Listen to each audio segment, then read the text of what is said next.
yang terutama di dalam hidup ini, meninggikan nama Yesus.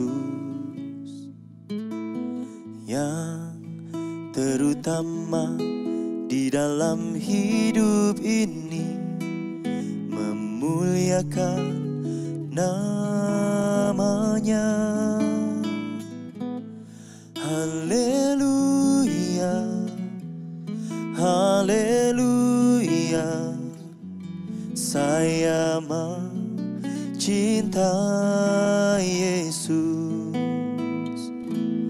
Haleluya, haleluya, saya mencintai Yesus.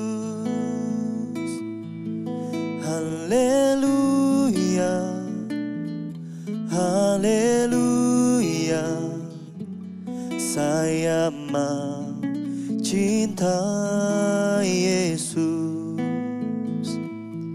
Haleluya, haleluya, saya mencintai Yesus.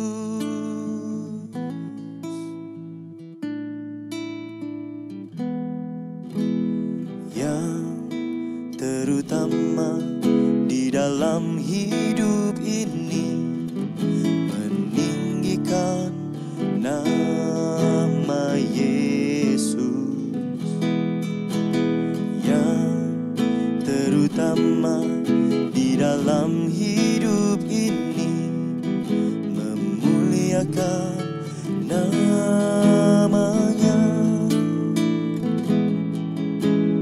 Yang terutama di dalam hidup ini, meninggikan nama Yesus.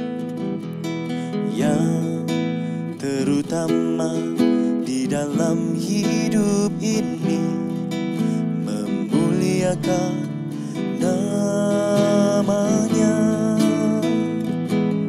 Haleluya, haleluya, saya mencintai Yesus. Haleluya, haleluya, saya mencintai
Kami mau sepanjang hidup kami melekat di dalam-Mu, bersama-Mu selalu Tuhan.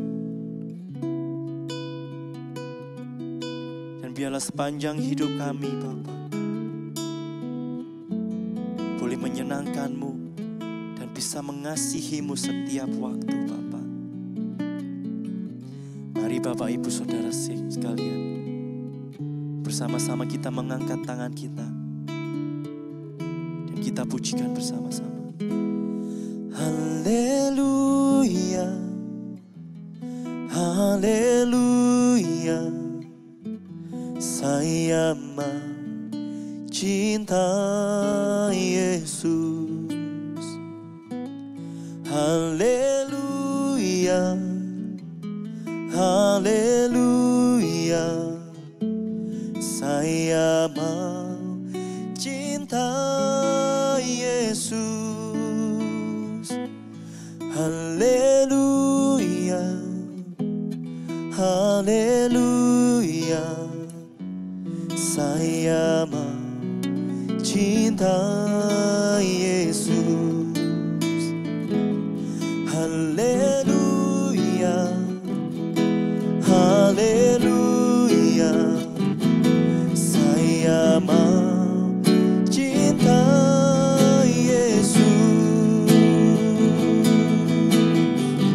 Yesus. Haleluya, haleluya, saya mencintai Yesus. Haleluya, haleluya, saya mencintai Yesus. Saya mencintai Yesus. Saya mencintai Yesus.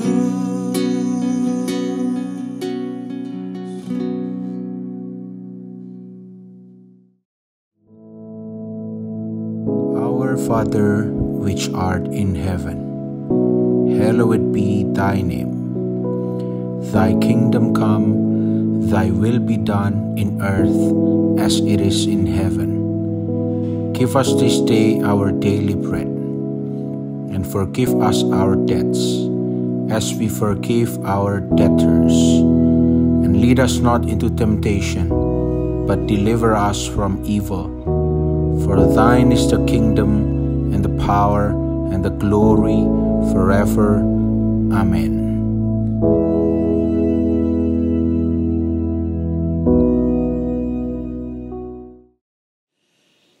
Puji Tuhan, saudara-saudaraku sekalian yang kekasih.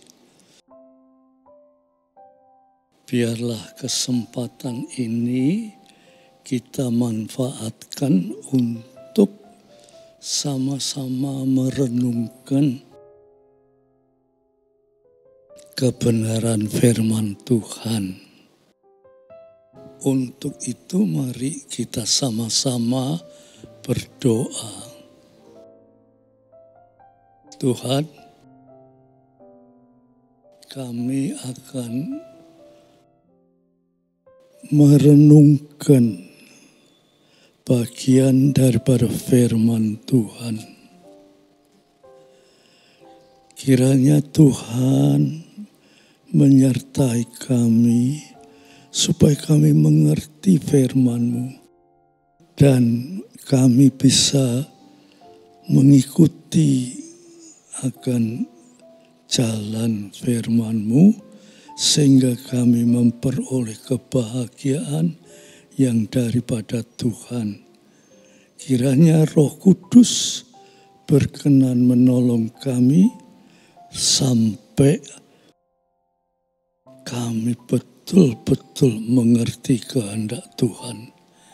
Dalam nama Yesus Kristus. Amin. Saudara, saya kepingin bersama saudara untuk membaca sebuah ayat saja dari kitab Amsal. Kitab Amsal itu kitab hikmat.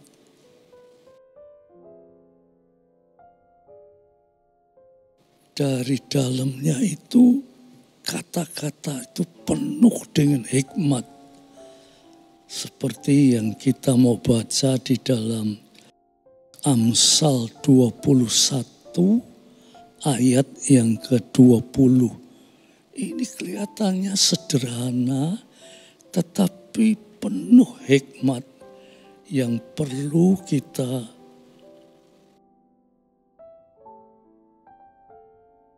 renungkan supaya hidup kita ini bisa mencapai seperti apa yang dikatakan oleh Amsal ini, ya saudara. Amsal pasal 21 ayat yang ke-20, ya.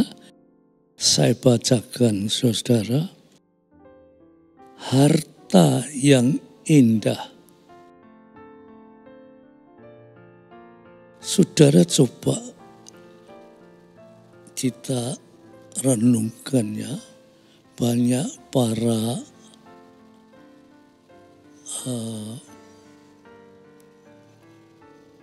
peninjau kitab Amsal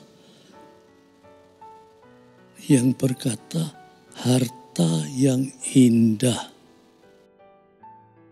Dikatakan harta yang indah dan minyak ada di kediaman orang bijak. Coba ya saya ulangi. Harta yang indah dan minyak ada di dalam kediaman orang bijak. Biasanya kalau orang berbicara tentang harta, orang itu pasti berbicara harta yang banyak, harta yang berlimpah-limpah. Tetapi di sini disebut harta yang indah. Mungkin penulis Amsal ini dia berkata harta itu tidak selalu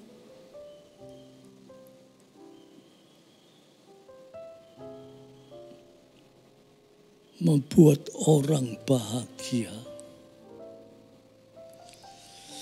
Kalau dibilang harta yang banyak, orang mempunyai banyak harta, tetapi hidupnya tidak bahagia, apa artinya? Ya, orang mempunyai banyak harta, tapi hidupnya tidak berbahagia, buat apa? Tetapi harta yang indah itu tidak disebut berapa jumlahnya, tetapi harta yang menyebabkan hidup menjadi indah. Ya, jadi artinya harta yang menyebabkan hidupnya menjadi indah. Dan minyak ada di kediaman orang bijak. Orang bijak itu, saudara, adalah orang yang berhikmat. Hikmat itu, saudara, ada hikmat dunia.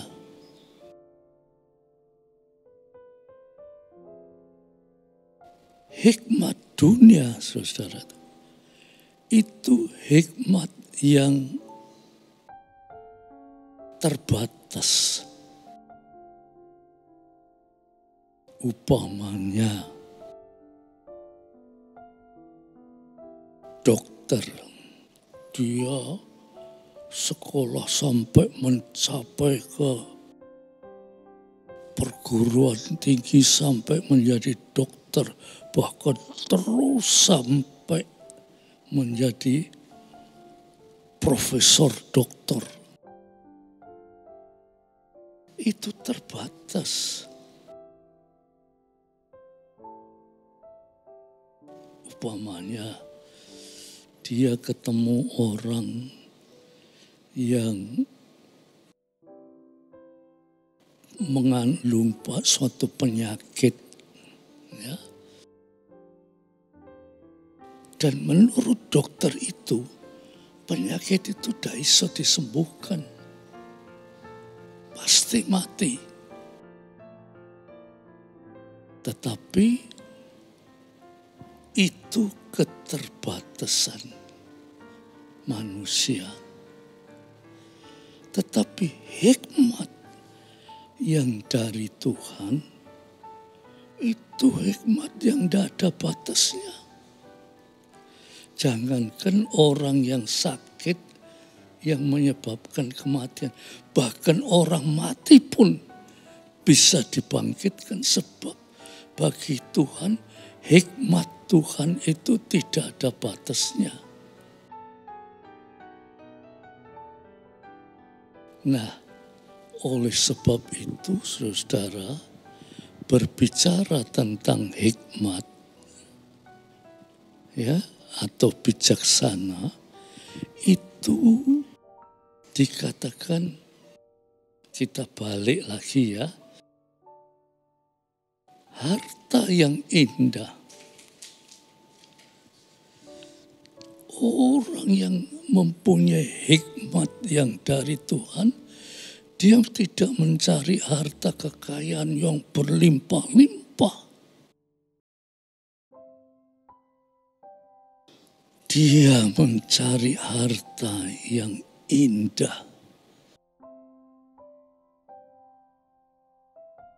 Harta yang indah itu tidak tahu berapa jumlahnya, tidak tahu. Tetapi itu indah. Nah, itu yang disebut orang yang berhikmat. Dia tidak mencari harta kekayaan yang berlimpah-limpah. Kalau toh terbatas. Tetapi hikmat yang indah itu hikmat yang tidak tahu jumlahnya, tetapi tetap indah.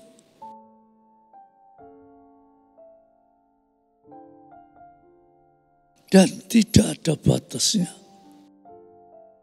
Dan minyak ada di kediaman orang bijak. Hikmat dan minyak, apa hubungannya hikmat dan minyak? Dikatakan hikmat dan minyak itu ada di dalam kediamannya orang bijak.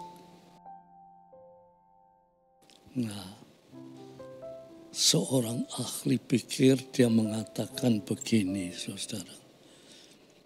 Hikmat yang dari Tuhan itu tidak ada batasnya.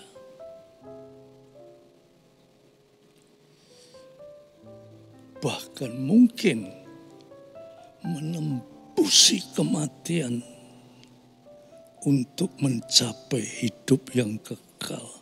Tidak ada batasnya. Minyak itu menggambarkan tentang kuasa Roh Kudus. Kuasa Roh Kudus itu biasa disebut minyak. Jadi orang yang berhikmat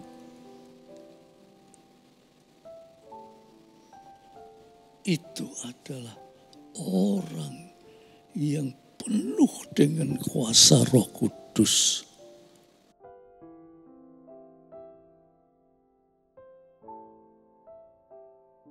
Orang yang berhikmat itu berada di dalam kuasa Roh Kudus. Sehingga dengan kata lain, Roh Kudus dalam bahasa aslinya disebut Parakletos. Parakletos itu artinya penolong. Manusia hidup di dunia ini, manusia perlu pertolongan. Kalau dilihat, tidak ada manusia di dunia ini bisa hidup bahagia. Tidak ada. Yang disebut bahagia itu sebetulnya sesuatu yang semu. Di dunia itu tidak ada kebahagiaan. Orang berkata, kalau punya uang banyak itu bahagia. Belum tentu. Orang yang banyak uang, banyak masalah. Banyak masalah. Kelihatannya banyak uang, tapi banyak masalah. Karena banyak masalah itu tidak bahagia. Jadi yang disebut bahagia di dunia itu semu. Tetapi di sini dikatakan harta yang indah. Bukan harta yang banyak. Harta yang indah dan minyak. Yaitu Roh Kudus. Ada di dalam kediaman orang bijak. Bijak itu, saudara, tadi sudah saya jelaskan, orang yang sekolah sampai mencapai satu perguruan yang paling tinggi. Umpamanya tadi saya katakan dokter, terbatas. Dokter yang paling pintar itu terbatas. Dia bisa mengobati, tapi terbatas. Kalau orang yang akan mati, dia tidak bisa ngobati.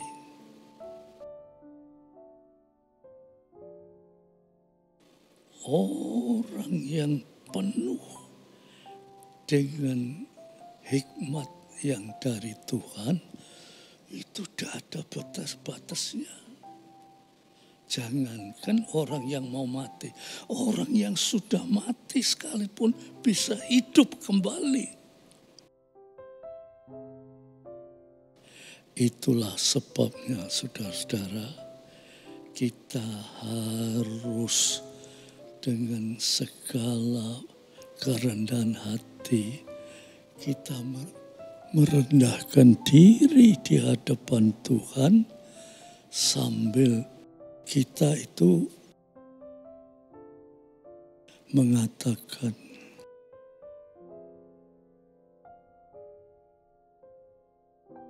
bahwa hikmat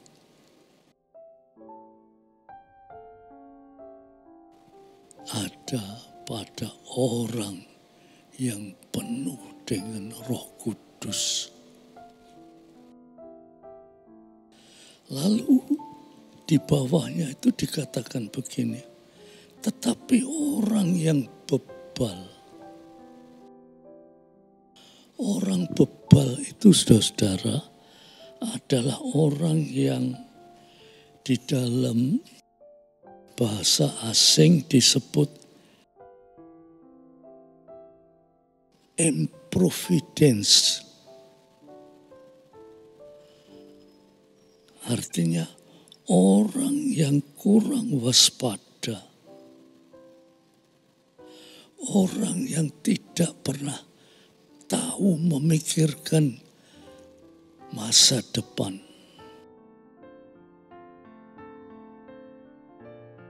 Orang yang lupa memikirkan masa depan, lamban, jiwanya lamban, kurang peka terhadap karunia-karunia Allah. Jadi saudara-saudara, orang yang bebal itu orang yang tidak tahu siapa Allah yang maha besar itu. Allah yang maha kasih, Allah yang maha kuasa, Allah yang memberikan manusia hikmat. Itu disebut orang bebal, tidak tahu Allah. Karena tidak tahu Allah dikatakan orang bebal memboroskannya. Hidupnya itu seharusnya dicermati. Tiap langkah hidup kita itu, langkah kita itu diberkati oleh Tuhan. Tetapi karena bebal, kita tidak memikirkan langkah hidup kita. Kita tidak mengerti langkah hidup kita itu kemana. Tetapi orang yang penuh dengan hikmat, tiap langkah hidupnya itu diteliti. Apakah dia tetap di jalur kuasa Roh Kudus, ataukah kita sudah mulai melenceng? Tetapi orang yang berhikmat itu selalu teliti hidupnya di bawah pimpinan kuasa Roh Kudus. Itulah yang disebut orang yang bahagia. Dan sekaligus saudara-saudara, biarlah dengan renungan ini kita minta Roh Kudus, tolonglah saya supaya saya ini mengerti kehendak Tuhan dan hidup saya itu dipimpin oleh kuasa Roh Kudus. Puji Tuhan. Kiranya dengan renungan yang pendek ini, saudara semua diberkati. Mari kita berdoa, minta Roh Kudus, pimpinlah saya, supaya saya ngerti hikmat yang dari Tuhan itu.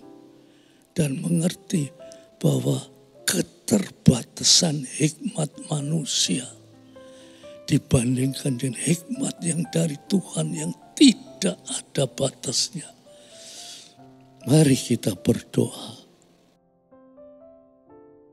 Tuhan Bapa kami yang di surga, kami telah mendengarkan renungan daripada firman Tuhan. Walaupun rasanya sulit, tetapi kalau renungan ini dituntun oleh kuasa Roh Kudus, maka dengan kuasa pimpinan Roh Kudus kami dituntun kepada suatu pengertian yang benar.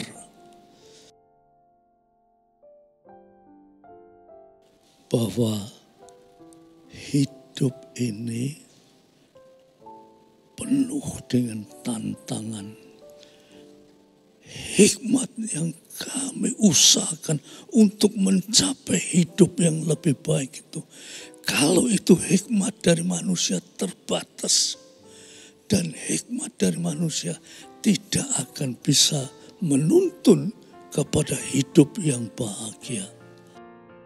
Tetapi hikmat yang dari Tuhan, yaitu hikmat yang dipimpin oleh Parakletos, yaitu pimpinan oleh Roh Kudus, akan membawa kita kepada suatu hidup yang penuh hikmat, hidup yang penuh dengan pimpinan kuasa Roh Kudus sampai mencapai kepada hidup yang kekal.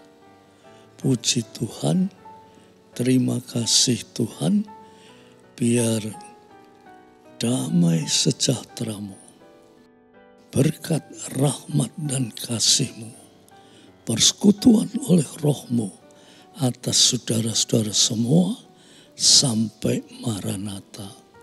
Dalam nama Yesus Kristus. Amin.